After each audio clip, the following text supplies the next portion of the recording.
Assalamualaikum warahmatullahi wabarakatuh. Alhamdulillah syukurillah wa Muhammad wa ala ali Muhammad. Ya, Bapak Ibu, di video kali ini kita akan mengenal lebih dalam lagi sosok dari almarhum Gus Dur ya, yang mana banyak kisah inspiratif dari almarhum Gus Dur yang harus kita contoh. Oke, ini video diambil dari Kamar Film. Mohon di-subscribe Kamar Film itu ya. Oke, tanpa banyak bicara kita tonton sampai habis ya, biar menambah wawasan. Kita ke video. Presiden Indonesia pertama dan satu-satunya sejauh ini yang memiliki keterbatasan fisik ialah Gus Dur. Sosok dengan pemikiran visioner yang kebijakan-kebijakannya sangat mempengaruhi masa reformasi di Indonesia dan membantu membebaskan Indonesia dari bayang-bayang Orde Barunya Soeharto. Sepak terjang Gus Dur sangat kompleks dan penuh kontradiksi. Ia telah membuktikan bahwa agama bisa menjadi sumber inspirasi bagi humor, toleransi, bahkan menjadi alat perubahan sosial yang radikal. Dari pesantren ke istana negara, perjalanan hidupnya adalah sebuah petualangan intelektual yang menarik untuk ditelusuri. Lantas, bagaimana Gus Dur bisa mengubah peta politik Indonesia serta memberi dampak yang terasa hingga saat ini? Di video kali ini, mari kita memahami Gus Dur.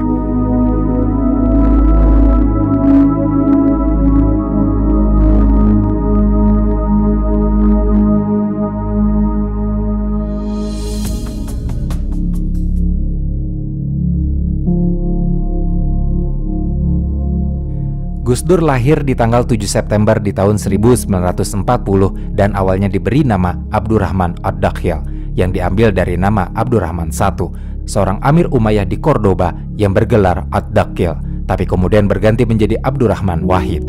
Gus Dur dilahirkan di pesantren yang berlokasi di Denanyar, Jombang, Jawa Timur. Pesantren itu milik Bisri Syansuri, kakek dari pihak ibunya yang bernama Siti Salihah. Sementara ayah Gus Dur bernama Wahid Hashim, putra Hasyim Asy'ari yang mendirikan Nahdlatul Ulama alias NU. Diketahui bahwa ayah Gus Dur pernah menjabat sebagai Menteri Negara dan Menteri Agama di era kepemimpinan Soekarno. Gus Dur merupakan julukan populer yang berasal dari gelar Gus, sebuah kehormatan umum untuk putra kiai dan kependekan dari bagus dalam bahasa Jawa. Sedangkan Dur tidak lain kependekan dari namanya, Abdurrahman. Di tahun 1944 diketahui kalau Gus Dur pindah dari Jombang ke Jakarta karena ayahnya terpilih menjadi ketua pertama dari Partai Majelis Syuro Muslimin Indonesia atau Masyumi, sebuah organisasi yang berdiri dengan dukungan tentara Jepang karena saat itu Indonesia sedang diduduki oleh Jepang. Namun setelah Indonesia memproklamirkan kemerdekaan, Gus Dur akhirnya kembali ke Jombang dan menetap di sana selama masa-masa Revolusi Nasional Indonesia melawan Belanda. Beliau baru kembali ke Jakarta setelah masa-masa revolusi dan perang benar-benar berakhir di tahun 1949. Karena saat itu ayah Gus Dur, Wahid Hashim, ditunjuk sebagai Menteri Agama di bawah kepemimpinan Soekarno. Gus Dur pun akhirnya menempuh pendidikan di Jakarta. Dia masuk ke SD Kris sebelum pindah ke SD Matraman Perwari. Selama masa-masa ini, ayah Gus Dur mengajarkannya untuk membaca buku-buku non-muslim, majalah, dan koran supaya memperluas pengetahuannya. Di tahun 1952, ayah Gus Dur tidak lagi menjadi Menteri Agama, tapi mereka tetap tinggal di Jakarta dan rencananya akan menetap lama. Tapi karena di bulan April 1953 terjadi kecelakaan mobil yang menyebabkan ayahnya meninggal dunia, terjadi perubahan hidup yang cukup signifikan dalam hidup Gus Dur.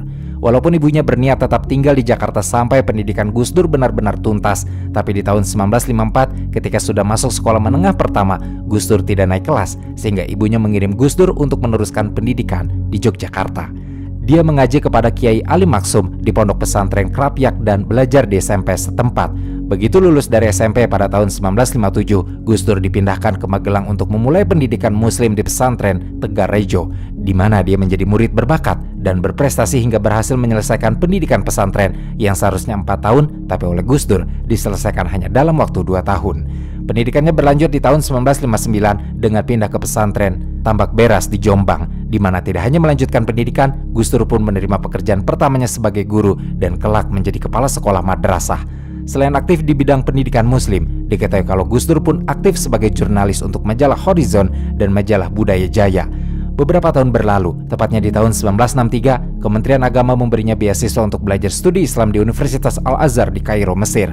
Keberangkatannya menuju Mesir terjadi pada bulan November 1963. Meskipun sebenarnya Gus Dur sudah mahir berbahasa Arab, tetapi karena tidak dapat memberi bukti tertulis bahwa ia memiliki kemampuan bahasa Arab, pihak universitas memintanya untuk mengambil kelas remedial sebelum belajar di kampus, dan Gus Dur pun terpaksa mengambil kelas tersebut. Selama berada di Mesir untuk belajar dan bekerja, Gus Dur menikmati hidupnya dengan melakukan aktivitas-aktivitas yang umum dilakukan anak muda. Gus Dur suka menonton film Eropa dan Amerika, dan juga menonton pertandingan sepak bola. Selain itu, Gus Dur terlibat aktif dengan Asosiasi Pelajar Indonesia, bahkan menjadi jurnalis majalah asosiasi tersebut. Di akhir tahun 1964, kelas remedial bahasa Arabnya baru selesai, dan Gus Dur memulai masa-masa belajarnya di tahun 1965, di mana Gus Dur kecewa karena ternyata dia telah mempelajari banyak materi yang diberikan dan menolak metode belajar yang digunakan oleh universitas. Jadi, alih-alih sibuk dan fokus dengan kuliahnya, Gus Dur lebih fokus pada kegiatannya yang lain, terutama mengenai pekerjaannya di Kedutaan Besar Indonesia. Selama masa kerjanya, G30 SPKI pecah di Indonesia. Perintah untuk pemberantasan komunis diturunkan oleh Mayor Jenderal Soeharto yang menangani situasi. Salah satu perintahnya adalah meminta Kedutaan Besar Indonesia, termasuk di Mesir, untuk melakukan investigasi terhadap pelajar Indonesia yang berada di Mesir dan memberikan laporan kedudukan politik mereka. Sebenarnya saat itu, Gus Dur yang ditugaskan menulis laporan investigasi tersebut merasa terbebani dan terganggu. Dia tidak bisa fokus lagi dengan kegiatannya di Mesir. Pendidikan prasarjana yang ditempuhnya pun gagal di tahun 1966. Akhirnya Gus Dur diberitahu untuk mengulang belajar di Universitas Al-Azhar, tapi Gus Dur tidak setuju dengan metode pendidikan di sana. Beruntungnya Gus Dur diselamatkan oleh beasiswa lain di Universitas Baghdad yang membuat Gus Dur pindah ke Irak. Meskipun Gus Dur mengalami ketertinggalan pada awalnya, tapi dia berhasil mengikuti ritme yang ada dengan cepat belajar. Gus Dur pun meneruskan keterlibatannya dalam Asosiasi Pelajar Indonesia dan tetap menjadi salah satu penulis untuk majalah tersebut. Di tahun 1970, Gus Dur berhasil menyelesaikan pendidikannya di Universitas Baghdad dan pergi ke Belanda. Sebab Gus Dur ingin melanjutkan pendidikan ke jenjang berikutnya. Awalnya Gus Dur ingin belajar di Universitas Leiden, tapi dia harus menelan kekecewaan karena pendidikannya di Universitas Baghdad kurang diakui di Belanda. Gus Dur pun akhirnya kembali ke Indonesia di tahun 1971 setelah menyempatkan diri pergi ke Jerman dan Prancis.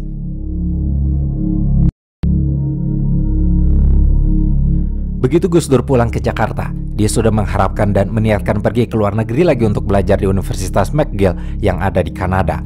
Selama berusaha mewujudkan harapannya tersebut, Gus Dur pun membuat dirinya sibuk dengan bergabung ke Lembaga Penelitian, Pendidikan, dan Penerangan Ekonomi dan Sosial atau LP3IS, sebuah organisasi yang terdiri dari kaum intelektual Muslim progresif dan sosial demokrat.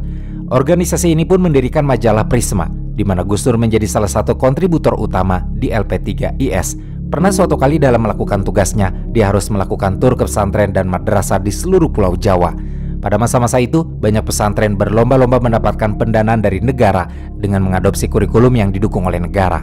Tapi kondisi itu sebenarnya membuat Gus Dur khawatir kalau nilai-nilai tradisional pesantren akan rusak karena perubahan tersebut. Walaupun sebenarnya negara juga mendorong pesantren sebagai agen perubahan dan membantu dalam pembangunan ekonomi Indonesia, tetap saja kekhawatiran masih ada dalam diri Gus Dur. Apalagi dalam perjalanan Gus Dur ke berbagai pesantren pun membuatnya semakin prihatin dengan kemiskinan pesantren yang dikunjunginya. Melihat kondisi yang terjadi di negaranya, Gus Dur akhirnya memutuskan untuk membatalkan rencana studi di luar negeri demi memajukan pengembangan pesantren. Dia mengabdikan dirinya di LP3IS dan melanjutkan karirnya sebagai jurnalis dengan menulis untuk majalah Tempo dan Kompas. Reputasi Gus Dur pun meningkat sehingga dia mulai sering diundang untuk memberikan ceramah dan seminar, sehingga seringkali mengharuskannya untuk bolak-balik Jakarta dan Jombang. Sayangnya karir yang sukses tersebut tidak serta-merta membuat hidup Gus Dur membaik. Dia bahkan masih kesulitan memenuhi kebutuhan hidup sehingga harus melakukan pekerjaan lain untuk mendapatkan penghasilan tambahan, seperti menjual kacang dan mengantarkan es untuk digunakan dalam bisnis es lilin milik istrinya. Dalam beberapa tahun ke depan, Gus Dur sempat mendapatkan pekerjaan tambahan di pesantren Tambak Beras sebagai guru ilmu hukum muslim dan guru kitab Al-Hikam yang merupakan teks sufisme klasik. Karirnya di dunia pendidikan meningkat pesat sampai akhirnya di tahun 1977 Gus Dur bergabung dengan Universitas Hasyim Asy'ari sebagai dekan Fakultas Akidah dan Pengalaman Islam. Selama melakoni pekerjaannya, Gus Dur sangat unggul sehingga pihak universitas pun menawarinya untuk mengajar mata kuliah tambahan seperti pedagogi, syariah, dan misiologi. Namun keunggulannya ini ternyata menimbulkan rasa iri dan kebencian di kalangan rekan-rekannya sehingga akhirnya Gus Dur dilarang untuk mengajar mata kuliah tambahan tersebut.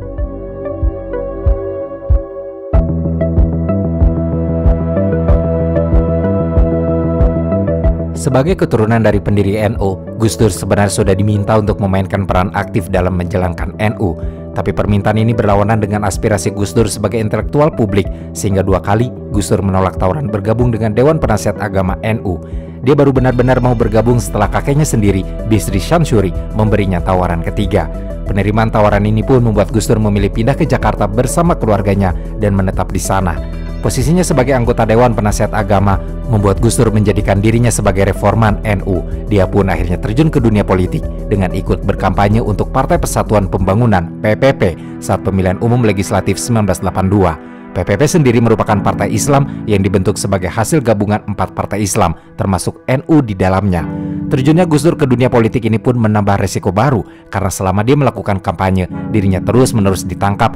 Bahkan Gus Dur sempat menyebut bahwa pemerintah telah mengganggu kampanye PPP dengan menangkap dirinya.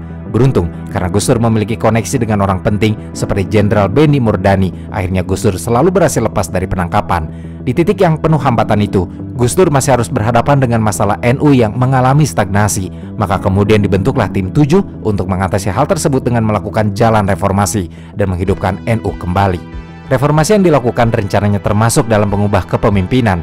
Namun, terjadi kesalahpahaman di tanggal 2 Mei 1982 ketika pejabat-pejabat tinggi NU menemui Idam Khalid yang saat itu menjadi ketua NU. Idam diminta untuk mengundurkan diri dari jabatannya. Awalnya Idam menolak dan melawan, tetapi akhirnya mundur karena tekanan yang didapatnya dari para pejabat tinggi NU. Kabar kemundurannya didengar oleh Gus Dur yang pada tanggal 6 Mei 1982 akhirnya menemui Idam untuk memberitahu kalau permintaan mundur tersebut tidak konstitusional, sehingga atas himbauan Gus Dur, akhirnya Idam pun membatalkan kemundurannya. Sementara Gus Dur dan tim 7 menegosiasikan persetujuan antara Idam dan orang-orang yang memintanya mundur dari jabatan ketua NU. Di tahun 1983, ketika Soeharto kembali dipilih sebagai presiden untuk masa jabatannya yang keempat oleh MPR, ia mulai mengambil langkah untuk menjadikan Pancasila sebagai ideologi negara. Keputusan tersebut membuat Gus Dur disibukkan sejak Juni hingga Oktober 1983 untuk menyiapkan respons NU terhadap isu tersebut. Gus Dur menjadikan Al-Quran dan hadis sebagai pedomannya, dan akhirnya Gus Dur dan kelompoknya pada Oktober 1983 menyimpulkan bahwa NU harus menerima Pancasila sebagai ideologi negara. Setelah rentang waktu tersebut untuk lebih menghidupkan kembali NU, maka Gus Dur mengundurkan diri dari PPP dan partai politik dengan tujuan membuat NU lebih fokus mengatasi masalah sosial dibanding tenggelam dalam pusaran politik. Tindakan-tindakan Gus Dur ini telah mereformasi NU ke arah yang jauh lebih baik. Gus Dur pun menjadi sangat populer di kalangan NU, sehingga saat terjadi musyawarah nasional di tahun 1984, banyak yang mulai menyatakan keinginan mereka untuk mengajukan Gus Dur sebagai ketua baru NU. Gus Dur menerima nominasi tersebut, tapi dia memberi syarat untuk mendapatkan wewenang penuh untuk memilih para pengurus yang akan bekerja di bawahnya. Maka kemudian setelah pemilihan, Gus Dur terpilih sebagai Ketua Umum Pengurus Besar Nahdlatul Ulama bersama Anwar Nuris selaku Sekjen PBNU. Sayangnya persyaratan Gus Dur untuk bisa memilih sendiri para pengurus di bawahnya tidak dapat dipenuhi, karena memang di hari terakhir musyawarah nasional, daftar anggota yang diberikan oleh Gus Dur baru dibahas persetujuannya oleh para pejabat tinggi NU, termasuk oleh Idam Khalid. Masalahnya kemudian, panitia musyawarah nasional tidak memberikan daftar anggota yang telah dibuat oleh Gus Dur, tapi justru memberikan daftar yang berbeda untuk dimusyawarahkan, sehingga keinginan Gus Dur untuk memilih sendiri pengurusnya tidak terwujud. Meski begitu, Gus Dur tetap melanjutkan kiprahnya sebagai ketua NU walau dengan pengurus yang tidak sesuai, di mana selama masa jabatan pertamanya, Gus Dur fokus dalam reformasi sistem pendidikan pesantren dan berhasil meningkatkan kualitas sistem pendidikan pesantren sehingga mampu menandingi sekolah umum. Gus Dur pun mendirikan kelompok belajar di Probolinggo untuk menyediakan forum individu sependirian dalam NU yang akan mendiskusikan dan menyediakan interpretasi terhadap teks-teks Muslim. Dalam buku biografi Gus Dur yang ditulis Greg Barton telah disebutkan kalau di tengah kegemilangannya sebagai ketua NU yang membuat kebijakan-kebijakan progresif, Gus Dur pun pernah menerima kritik tajam ketika ia mengharapkan perubahan salam Muslim yang berbunyi Assalamualaikum menjadi salam yang umum seperti selamat pagi, selamat siang, dan sebagainya. Namun, terlepas dari kritik tersebut, justru sebenarnya cara pandang Gus Dur diterima dengan baik oleh rezim Orde Baru. Posisinya sebagai ketua NU pun saat itu disambut dengan sangat positif oleh Soeharto dan para pejabat di rezim Orde Barunya karena Gus Dur menerima Pancasila serta memiliki citra sebagai seorang yang moderat. Soeharto bahkan kemudian mempercayakan Gus Dur untuk menjadi indoktrinator Pancasila atau orang yang membantu menerbangkan doktrin Pancasila kepada halayak luas. Pada rentang tahun 1985 hingga 1987, Gus Dur menunjukkan dukungan kepada ya Bapak Ibu, ya alhamdulillah ya. Tadi itu sedikit biografi dari almarhum Gus Dur ya. Kita kirimkan Fatihah untuk beliau, Al-Fatihah.